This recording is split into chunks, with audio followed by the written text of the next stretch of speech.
Le Mototour renaît. Après 20 ans d'absence, l'épreuve mythique est relancée. C'est à la porte de Versailles à Paris, dans le cadre du Mondial du deux roues, que les nouveaux organisateurs avaient convié les quelques 240 concurrents inscrits à cette édition pour les vérifications techniques et administratives. 240 concurrents, c'est énorme, un vrai pari pour l'organisation appuyée à l'occasion par la FFM et le CMPN, le club motocycliste de la police nationale. Un pari gonflé aussi, car emmener une bande de furieux sillonner les routes de France dans une épreuve de vitesse pouvait ressembler à une provocation face à la répression ambiante.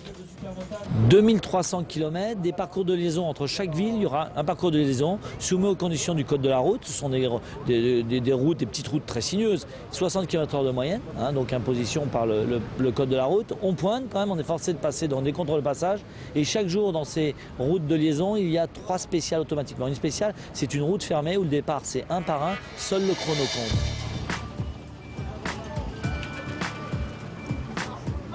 Parmi les concurrents inscrits, 40 nostalgiques ont recréé le Tour de France moto de la première époque. Dans la catégorie classique, ils se sont inscrits sur des Kawasaki H1, Honda 400 fours et autres Yamaha 350 RDLC. Le dimanche 5 octobre, c'est le grand jour. Ils sont tous réunis pour prendre le départ du premier Mototour. C'est l'heure des derniers préparatifs pour ces augustes machines. Encore un peu de mécanique s'impose.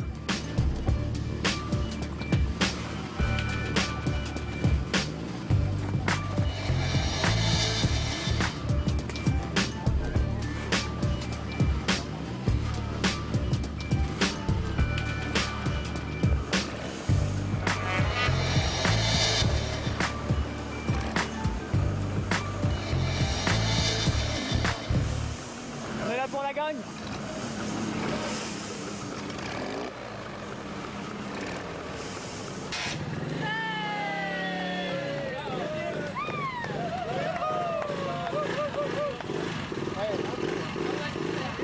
C'est une vieille, hein. Attention.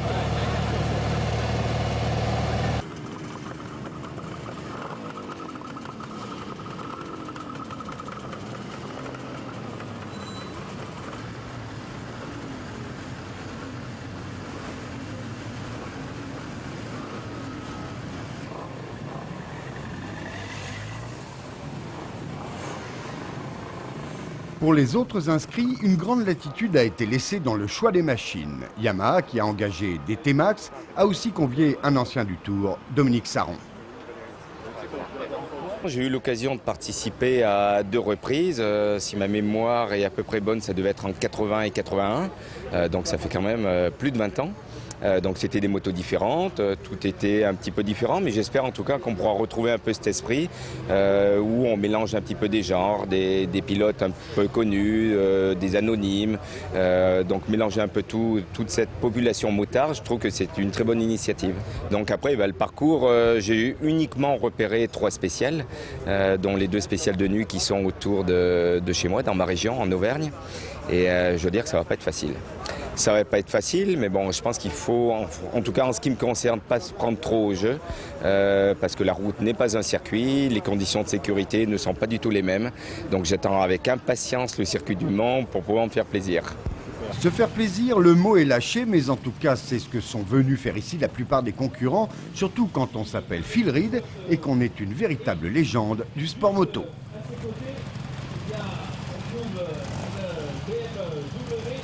Why did you decide to come here? Pourquoi avez-vous décidé de venir ici? Je n'en ai aucune idée. Non, j'ai beaucoup d'amis ici. Je cours dans des courses classiques. Donc c'est bon, j'ai fait ça dans le même esprit sur ma TZ Yamaha. Je connais beaucoup de Français. Voilà, pour prendre du plaisir ici. Voilà, j'avais rien à faire cette semaine, donc je me suis dit, allez, ok, on y va. Est-ce que vous avez préparé ce tour? Préparé? Oui, j'ai regardé la carte, oui. C'est tout ce que je sais. Mais je vais mettre quelqu'un devant moi et puis je vais le suivre. Et c'est vrai, l'ambiance est plutôt bon enfant.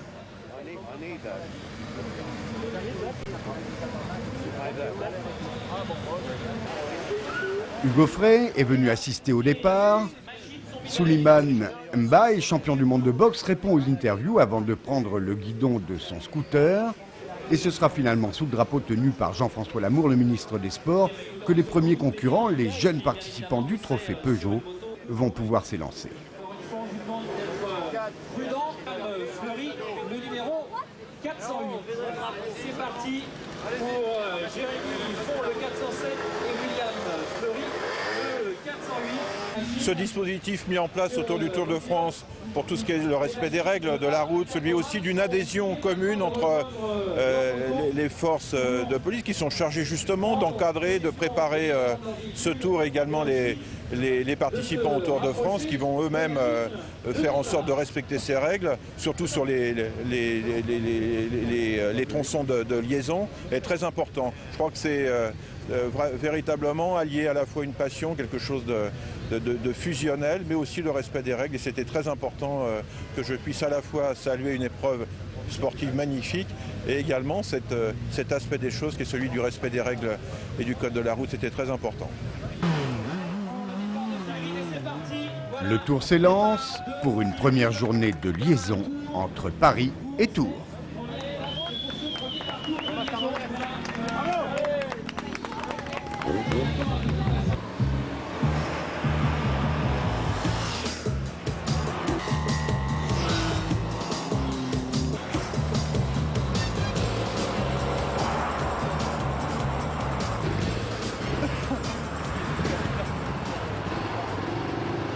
Oh, c'était tranquille aujourd'hui. Ouais. Je crois que j'ai rarement roulé aussi doucement. Ah, excellent. À part mon ami qui m'a fait un croche-pied dans un virage. Et à part ça, Il est en impeccable. forme, il est en forme. À chaque fois, il me fait le coup, monsieur. Je paye l'essence et il me rembourse jamais. Alors filmez-le, comme ça j'aurai une preuve. Que j'aurai une preuve. La journée s'est bien passée? Terriblement terrible. Pas de soucis? Non, ça va trop vite. On est obligé de freiner.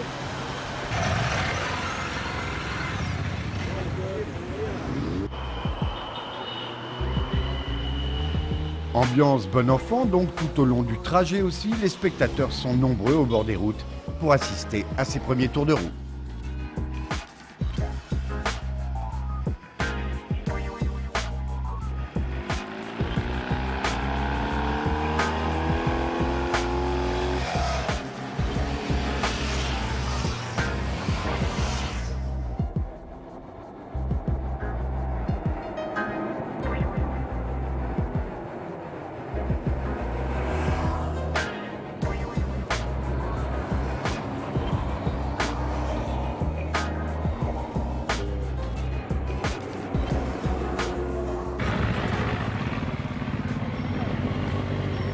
À l'arrivée à Tours, premier contact avec le village qui accompagnera le mototour tout au long des 2700 km de sa progression.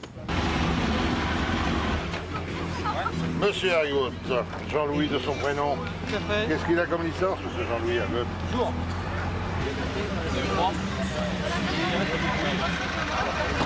Nickel, il a fait beau, on est en avance, on a respecté les vitesses limitées.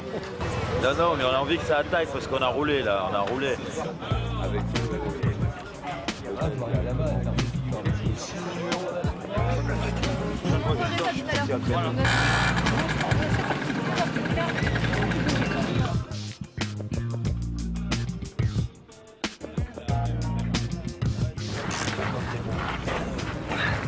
Je bosse pas souvent, mais quand je bosse, je bosse.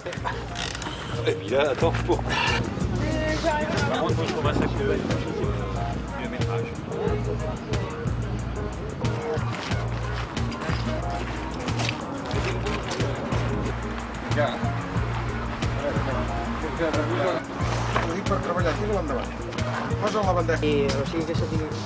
A veure, aquest tornillo vols dir que fa tope allà?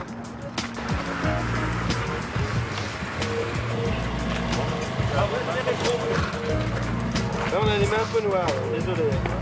Faut que ça brille. C'est ta tournée? Demain, il va pleuvoir, faut que ça brille. Faut pas emmerder. 17 au thermomètre. Ah, voilà. Qu'est-ce qu'on demande de plus?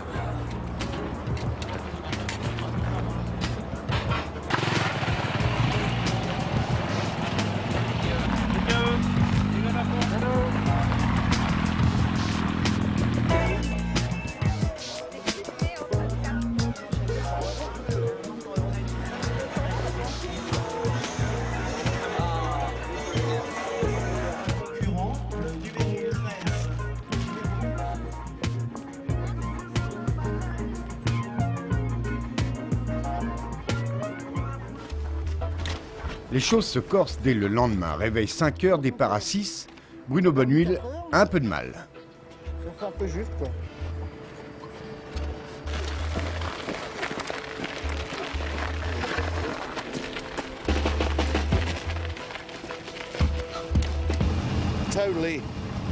Oh, je suis très excité. Mais je me demande si c'était nécessaire de se lever de si bonne heure.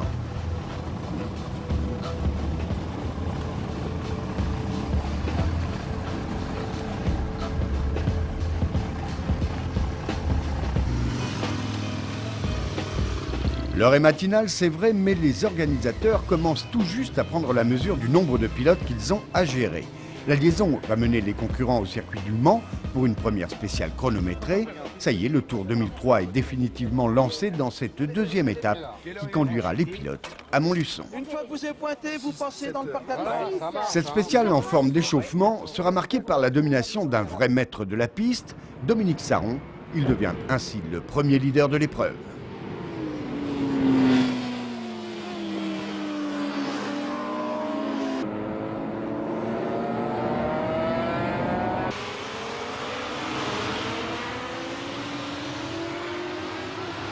Pour d'autres, cet échauffement va plus loin et devient même une expérience plutôt cuisante. C'est le cas de Bertrand Sébillot, entre autres.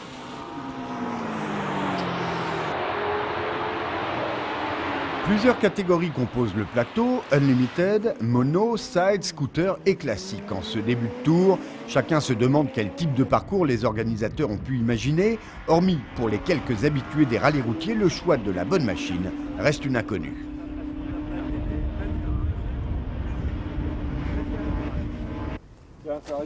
La première spéciale routière se dispute à Neuville-le-Roi. Elle est courte, 1 km 700, mais elle va permettre à tous de s'étalonner avant d'aborder des tronçons plus sérieux. Très roulante, cette spéciale ne départagera personne, mais laissera à chacun les premières images inhabituelles d'une route devant laquelle il ne reste qu'une chose à faire, ouvrir en grand.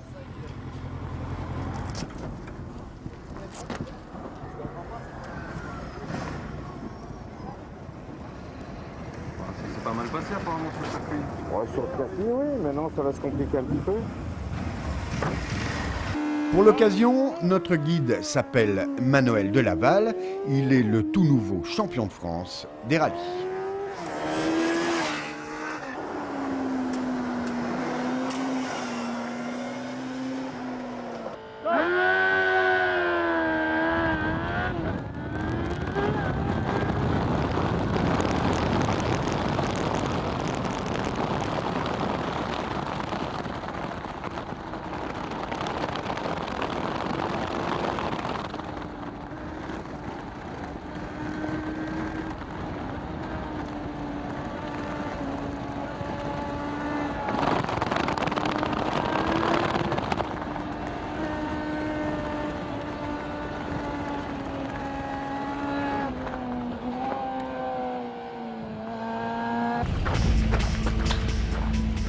Mardi matin, Mélanie Michel, 19 ans, recherche sa moto dans le parc fermé. Elle est l'une des 15 femmes à s'être inscrites dans la course.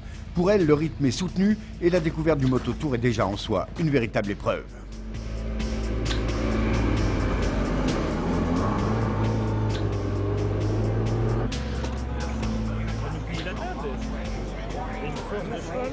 Ça me fait une journée bien remplie là. Il faut que je regarde avec mes mécaniciens un petit peu la moto vu que ce matin je l'ai fait tomber. J'ai 2-3 trucs à changer dessus. Je vais réparer donc tout ça et ensuite je pense que je vais aller me faire un petit peu masser par les kinés et je vais aller me coucher pour une bonne nuit. Ce matin on est quand même parti. Je me suis levée quand même à 5h30 pour partir à 7h. Donc depuis 7h là ce matin c'est physique quand même, je commence à être fatiguée. Je trouve qu'il y en a une qui vaut le coup quand même. C'est la plus petite et elle roule sur une Buell et franchement quand je la vois, c'est la folie quoi. Elle est complètement déhanchée. À chaque fois qu'on est obligé de s'arrêter, les feux et tout ça, notamment par exemple ce matin pour sortir de Tours, en plus ça caillait bien. Et elle c'est la folie, elle s'épuise 2 fois plus que nous quoi. J'aime beaucoup le moteur Harley. Mais déjà du fait de ma taille, j'ai roulé sur un 883 avant et le moteur me plaît énormément quoi. Voilà. Mais comme les 883 ça touche beaucoup, on est passé à Buell. J'ai 2 enfants, je pense que quelque part je vais pas aux limites de moi-même, je pense, j'espère. C'est ma moto, je paye encore le crédit, j'ai encore 2 ans de crédit à payer, donc j'y tiens, j'irai jusqu'au bout sans l'abîmer, normalement. En fait, j'avais envie de retrouver une ambiance conviviale et en fait, c'est le cas, voilà, tout simplement. Je me suis dit, bon, bah, je vais partir avec 240 potes en vacances et puis voilà, et puis en fait, ça le fait bien et on s'amuse bien. C'est physique, c'est quand même assez physique quand même, hein, c'est intense. Qu'elles s'appellent Agnès, Evelyne ou Corinne, toutes ont à cœur d'affirmer leur présence au milieu de ce monde de brutes. C'est Pauline que l'on voit ici qui a dû creuser la selle de sa bioule pour pouvoir simplement poser les pieds par terre. Ce modèle réduit, aux côtés de son monstre, ont impressionné tout le monde. En tout cas, pour elles toutes, le Mototour est l'occasion d'affirmer leur goût de la compétition.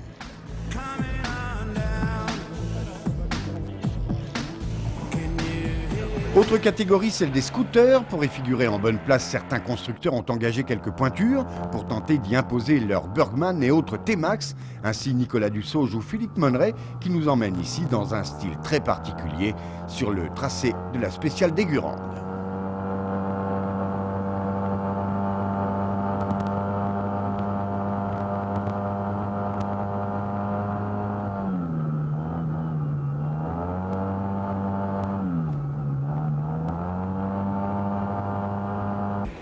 Yves Géniès, lui aussi, possède un style qui lui est propre, tout en glisse.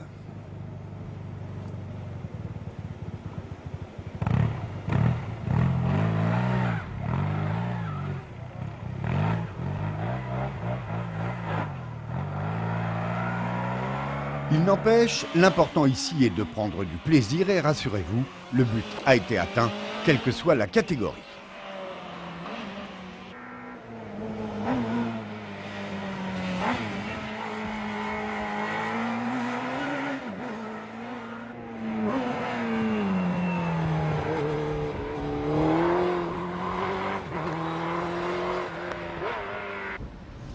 En dehors des spéciales, l'organisation a mis en place une série de contrôles radars. Les traversées des villages sont sous haute surveillance. Dès l'infraction constatée, la direction de course est prévenue.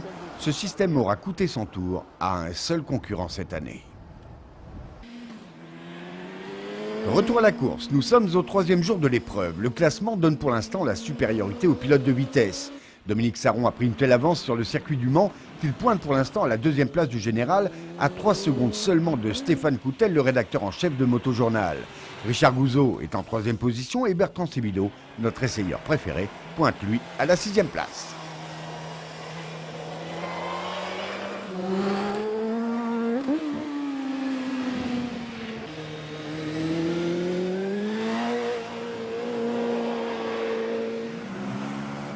Mais sur les 2 spéciales du jour, c'est Serge Nuc, 9e au général, qui a réussi le meilleur temps. Il semble que le tracé favorise les monos sur les spéciales, alors que les circuits restent bien sûr le domaine des sportifs.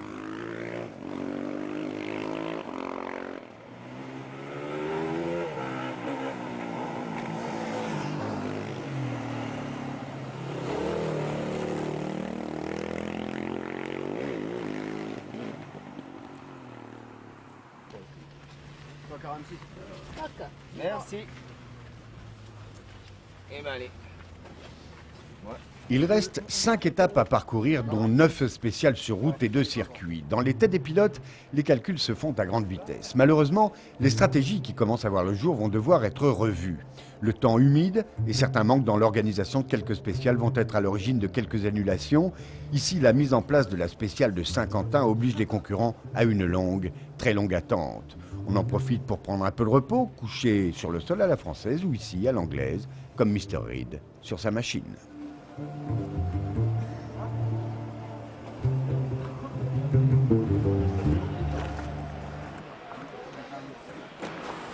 C'était un peu dur ce matin, mais il mouillait, mais bon, ça le fait quoi.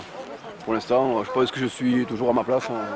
Je suis 5e au général, donc j'espère m'améliorer tout à l'heure. Mais il faut être prudent, je pense, aujourd'hui, il pleut et c'est dangereux, je pense.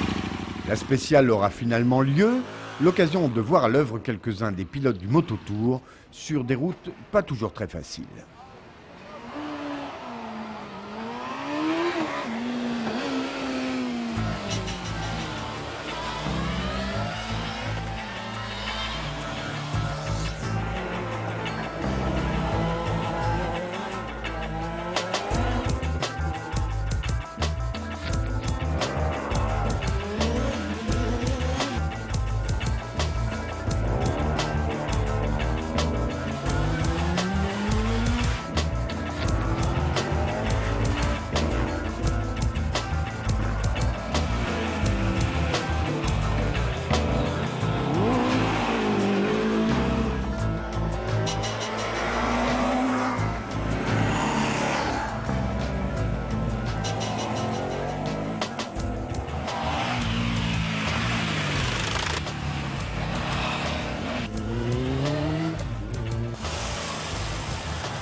À l'arrivée à Issoire, c'est le grand jour ou plutôt la préparation à une longue nuit. C'est en effet à partir de 20h30 que les 2 spéciales de nuit prévues sur le Mototour doivent démarrer. En attendant, c'est l'occasion pour tous d'une petite balade dans le village, ambiance. Vous avez entièrement raison. Vous pouvez, en attendant l'arrivée des concurrents suivants.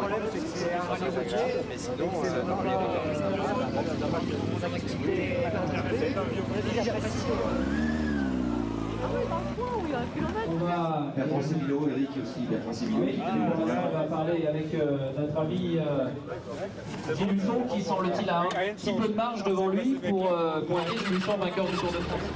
Pour les concurrents, il faut préparer les éclairages et faire les derniers tests.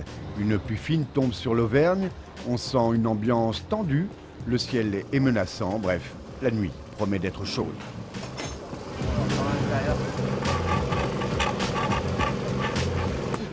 Montage, maison.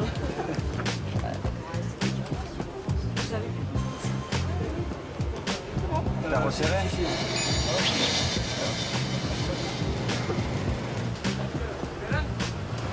Attendez là-bas, donc elle. La vient d'arriver sur les nuits. Comment? Et de l'autre côté, c'est vous. Ah, vous avez mis comme bas le...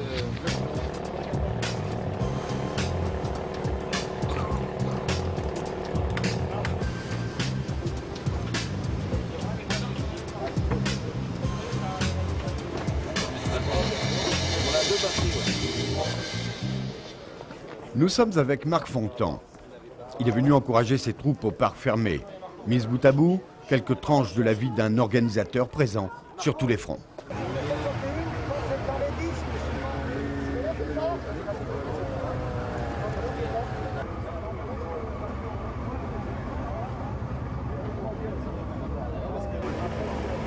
Les monocylindres, les sidecars et les scooters. Tu peux décaler un peu sur entre les classiques et dans un quart d'heure. Je vais essayer de me déverser pour... Tu pars par devant? Ouais. Merci. Rien.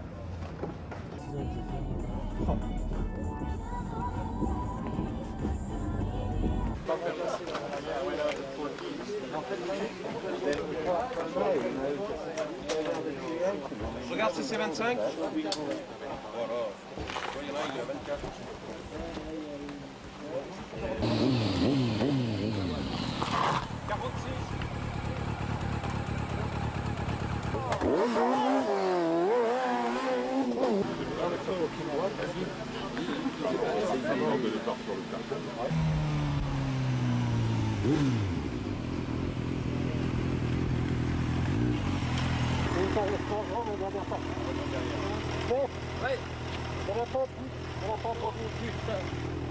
Ouvre ta selle. Je l'ai pas là-bas. Je sais pas où elle a mis. Ouvre ta selle.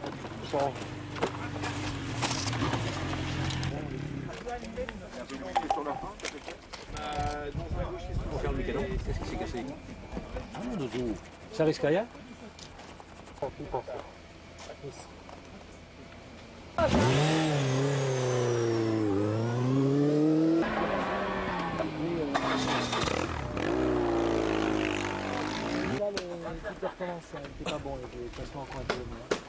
Et puis dans la première spéciale, Philippe Michel tombe, heureusement sans gravité. Il faut se rendre sur place. Stéphane Coutel fait de même et abandonne ainsi sa première place au général. Marc Fontan décide d'annuler la spéciale.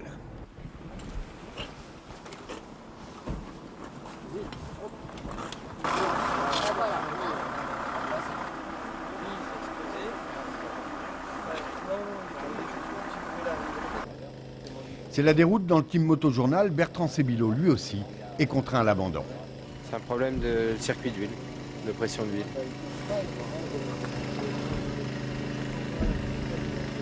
Et ça vient pas de là, parce que là, c'est des tout petits trous. On n'a même pas rajouté d'huile, hein, le niveau est toujours maxi. Là, le peu que ça a coulé, c'est sur ma boîte, il n'y a rien eu.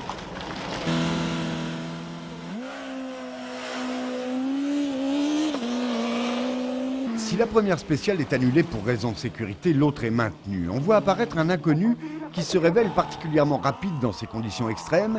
Il s'agit de Vincent Catala, il pointe ce soir-là 9e au classement général.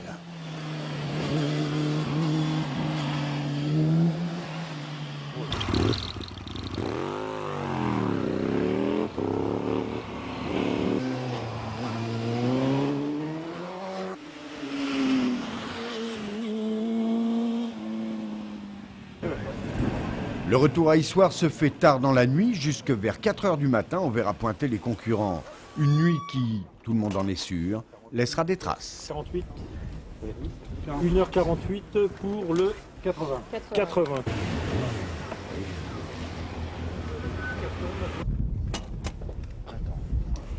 C'est 4 50.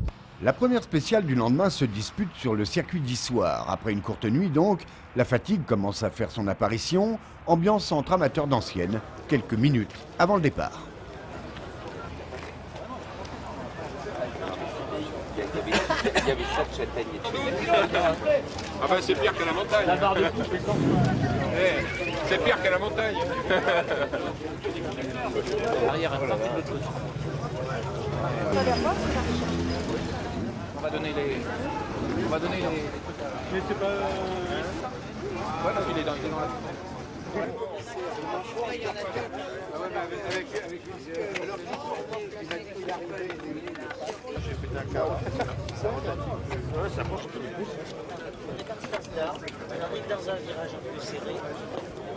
Puis le pilote, il n'est pas à la hauteur de la moto, parce que s'il n'oubliait pas de couper les phares, ça démarrait quand même mieux.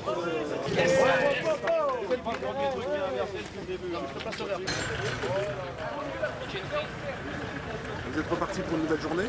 Ouais, ça a été dur, une petite nuit, mais bon, on est là, content d'y être. Premier rallye, 9e au scratch, je suis hyper content, donc voilà. Ouais, je suis content d'être là ce matin, c'est ce que je disais hier soir, et maintenant ça va aller mieux.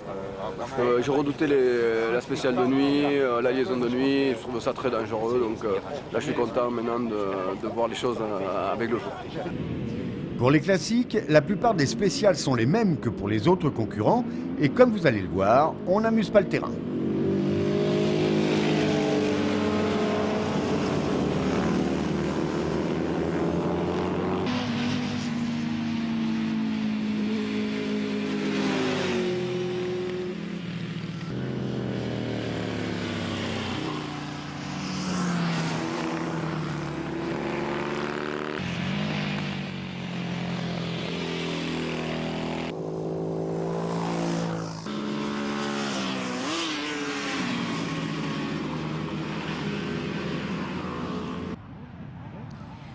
Une fois encore, les spécialistes de la vitesse sont avantagés, mais ils courent aussi des risques. Manuel Delaval va en faire la triste expérience ce matin-là. Il perd toute chance de figurer en bonne place à l'arrivée.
Donc je perds au total 1 minute 50. Donc c'est mal barré quoi, pour rivaliser et arriver à Toulon bien placé, quoi. Là encore, Dominique Sarron fait la différence. Il conforte sa première place au général.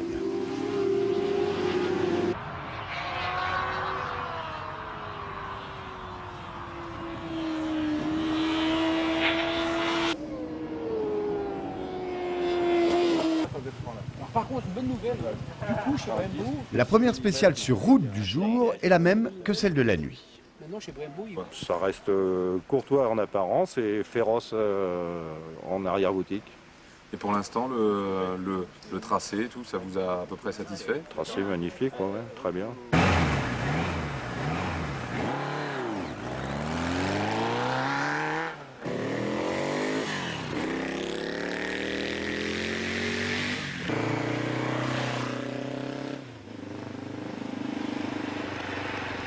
Pour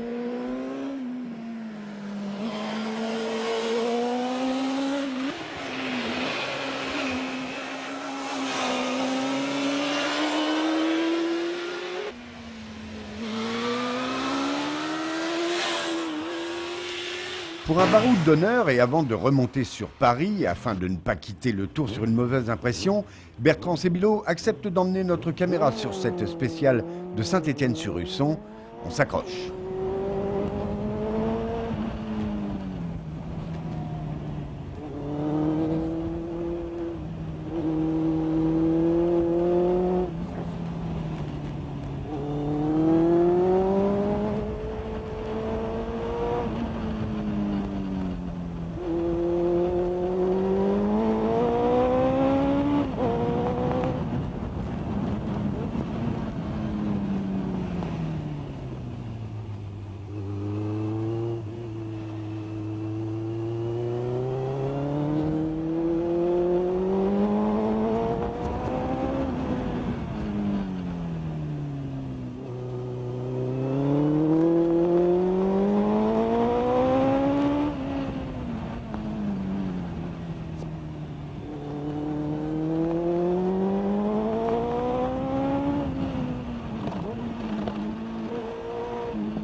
Villefranche est l'étape suivante. Très attendue, la région lyonnaise ouvre la porte vers l'Ardèche et les spéciales redoutées du Burzet et autres lieux mythiques du championnat du monde des rallyes.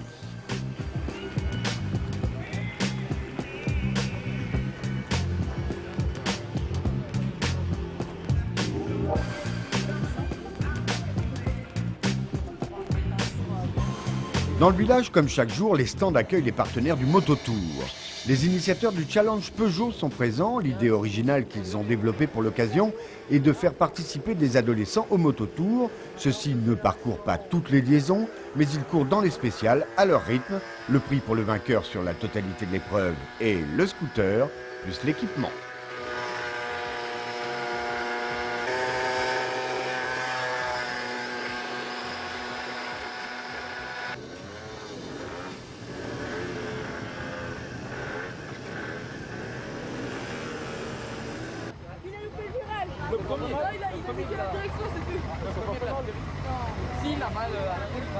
Il s'adresse à des adolescents, donc le pari a été de mettre sur ces scooters dans une épreuve comme le Mototour, une épreuve internationale avec des grands pilotes, des adolescents qui n'ont pas l'habitude de ça. On a vu ça comme une opération sympathique et la possibilité de faire accéder des jeunes à une épreuve qui théoriquement leur était pas ouverte.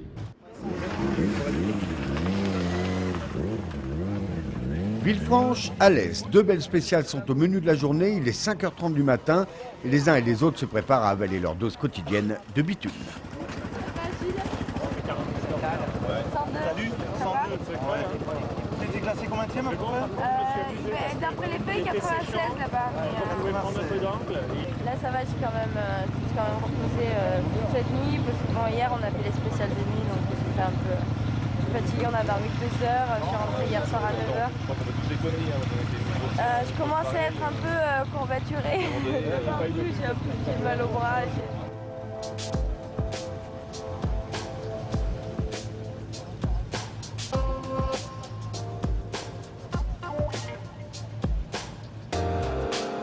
Nous sommes à bord du sidecar de Samuel Gache et de Yannick Motion. Particularité de leur machine, ils l'ont entièrement créée eux-mêmes autour d'un Kawa Z1000.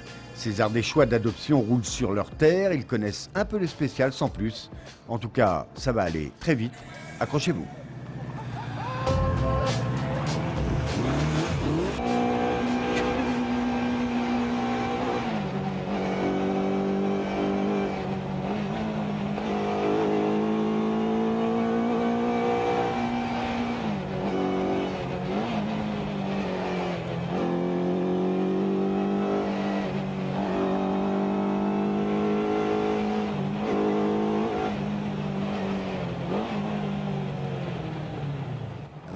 Je suis parti en travers dans l'épingle, comme ça arrive régulièrement, mais là ça s'est pas arrêté de tourner en fait. Et apparemment c'est parce qu'il y avait des graviers, c'est ça? Oui, il y avait un peu de gravier collé sur les pneus et... Oui, après on s'en est aperçu, c'est que les pneus, quand ils sont bien chauds, ils collent les graviers dessus. Et en fait on s'est mis à... ça fait une sorte de planche à clous quoi. Une planche à clous qui avance plutôt bien.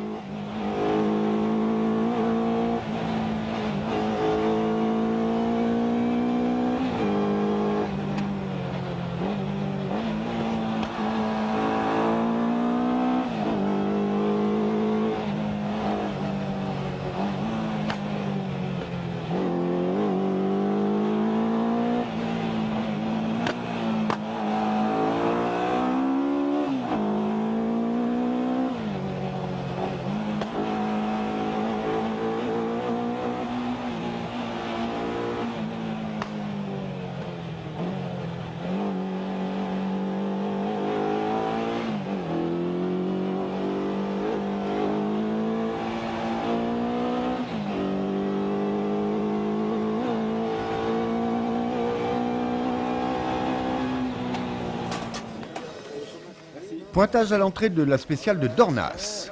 Ambiance.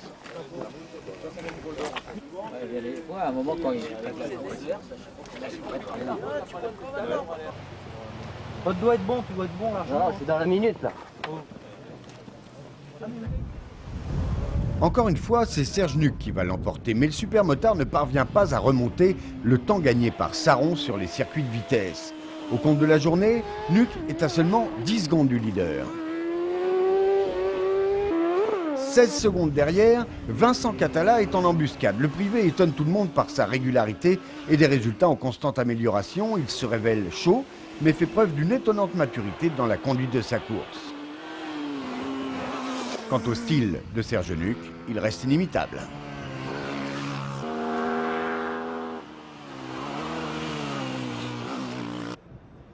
À Alès, où la caravane se pose le soir, les animations attirent un public chaleureux. La température remonte, on est dans le sud, l'ambiance se détend.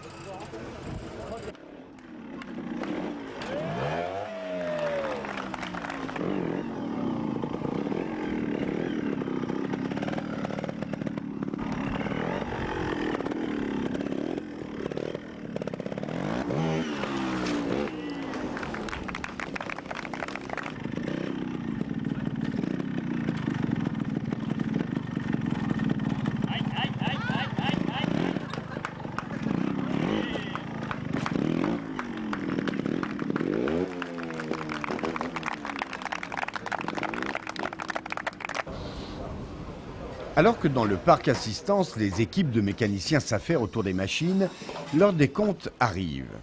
Après 5 étapes, 5 hommes sont dans la même minute, dont un certain Richard Gouzeau, dont on reparlera un peu plus tard. Le 10e du classement général n'est que 1 minute 30 derrière le leader.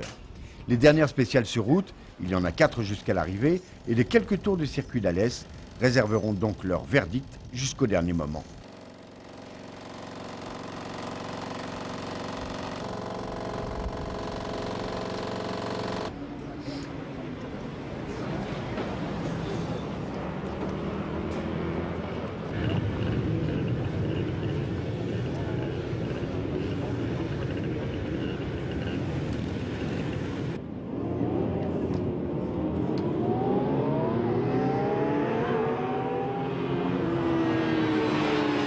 Le lendemain matin, Saron reprend un peu de chance sur son poursuivant immédiat.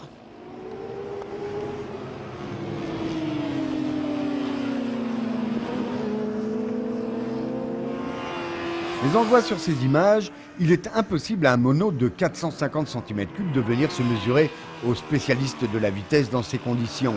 Les Sarons, Bonnehuile, Rogier et autres Amalric sont dans le coup, les supermotards, eux, sont à la traîne. En scooter, c'est une rude journée pour les leaders. L'abandon de Philippe Monneret remet les cartes à plat. Ici, Yves Géniès remporte une victoire bien méritée.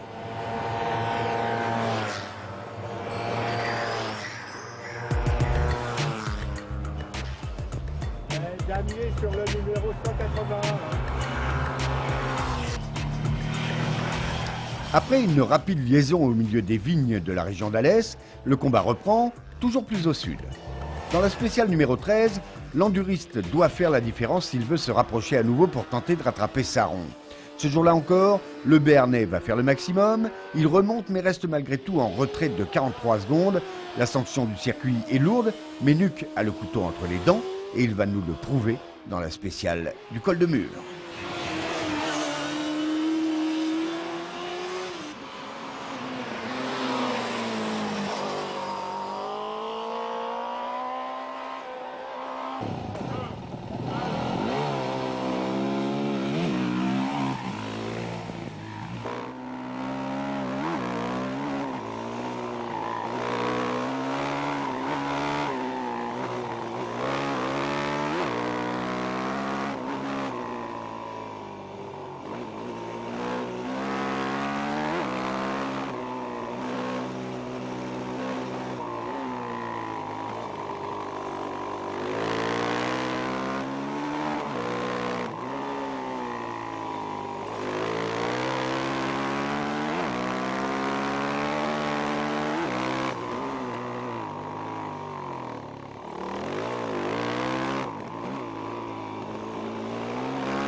Le soir même, c'est l'arrivée à Toulon, quelques heures de détente avant une dernière journée décisive.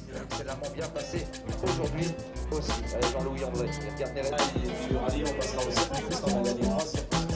le lendemain, 2 dernières spéciales sont au programme. La pression est là. Tout va se jouer en une dizaine de kilomètres.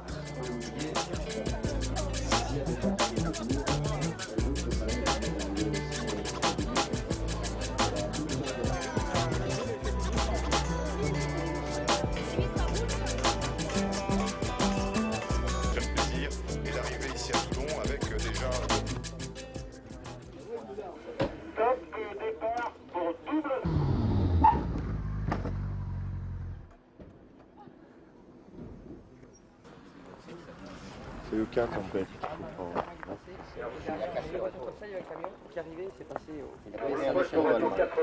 Serge Nuc joue les gorilles, c'est sans doute pour cacher toute la tension qu'il ressent. Il ne lui reste que quelques kilomètres pour faire la différence. La situation, c'est que j'ai 43 secondes de retard, il reste 2 spéciales, ça risque d'être très chaud.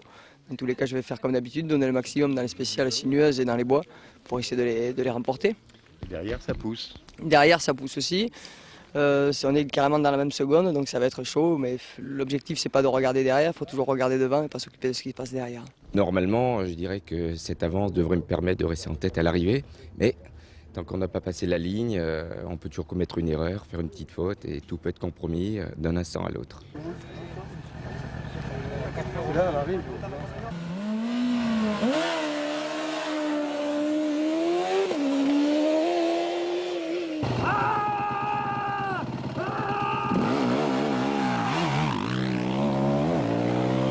Il reste 2 petites spéciales. Je ne vais pas trop calmer quand même parce que Richard derrière arrive à 14 secondes. 14 secondes, c'est vite perdu. Et puis un gambergeant, comme on dit chez nous, je ne sais pas si vous comprenez ce mot, gamberger, c'est pas bon. L'erreur, c'est justement lui, Vincent Catala, qui va la commettre. C'est lui que nous avions choisi ce jour-là d'équiper avec notre caméra.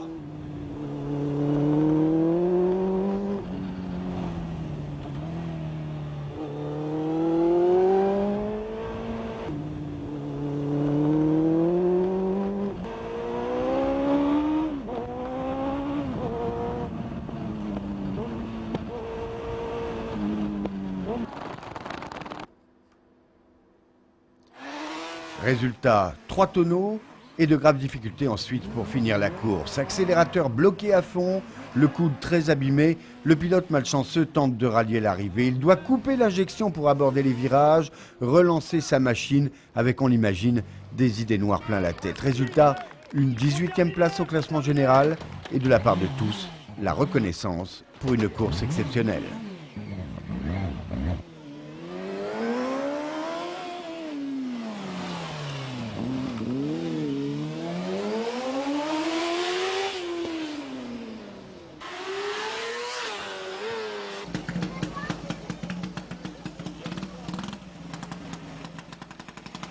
De retour à Toulon, c'est l'heure du bilan. Régis Laconi, à quelques jours de la fin de sa saison, est resté toute la semaine avec Marc Fontan. Par amitié, il a soutenu l'organisateur tout au long de l'épreuve. Pour lui, ce mototour a été vécu de l'intérieur. Impression.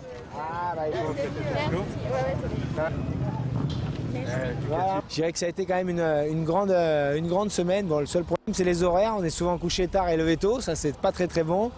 Mais à part ça, ça a été plutôt sympa. Et sportivement parlant, je dirais que je pense que c'est une course qui a dû être quand même très éprouvante. Très difficile pour tout le monde. Peut-être que tout le monde ne s'attendait pas à ça non plus, mais je dirais que c'est bien, c'est une bonne chose aussi. C'est pas quelque chose qu'on voit, c'est pas une course comme on voit toutes les semaines facilement. Donc c'est très bien et je pense que tout le monde repartira heureux d'avoir été au bout de ce mototour. Hein. Pour Marc Fontan également, c'est l'heure du bilan.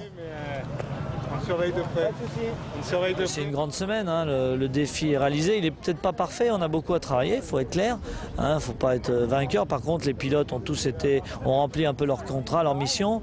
Le mototour, c'est une épreuve difficile, on l'a vu, ils l'ont vérifié. Et aujourd'hui, on retrouve aussi bien des multicylindres que des monocylindres, que même des scooters qui ne sont pas très loin. Donc ça veut dire que c'était polyvalent et ouvert à tous les pilotes. Remis par Hubert Falco, secrétaire d'État aux personnes âgées et néanmoins maire de Toulon, les trophées du mototour sont donc les suivants. Les organisateurs de cette magnifique compétition. Dominique Sarron l'emporte, devant Serge Nuc qui remporte donc également la catégorie mono. Richard Gouzeau est lui 3e. Jean-Louis et André Damois remportent la catégorie sidecar, alors qu'après l'abandon de tous les favoris, c'est Franck Bustin qui l'emporte en scooter, devant Yves Géniès et Étienne Godard. Enfin chez les dames, c'est Evelyne Colombet qui coiffe la couronne. Le mot de la fin, on le laissera à l'organisateur. Malgré des erreurs de jeunesse, il semble clair que réveiller le tour après 20 ans de sommeil était une excellente idée. La ville de départ sera la ville de Reims, donc on a eu l'accord de toute la ville de Reims pour que le mototour parte de Reims et la ville d'arrivée sera Toulon. Et après, entre Reims et Toulon, ça fait un long parcours. Rendez-vous est donc pris, le 2e mototour est déjà sur ses rails, alors à l'année prochaine.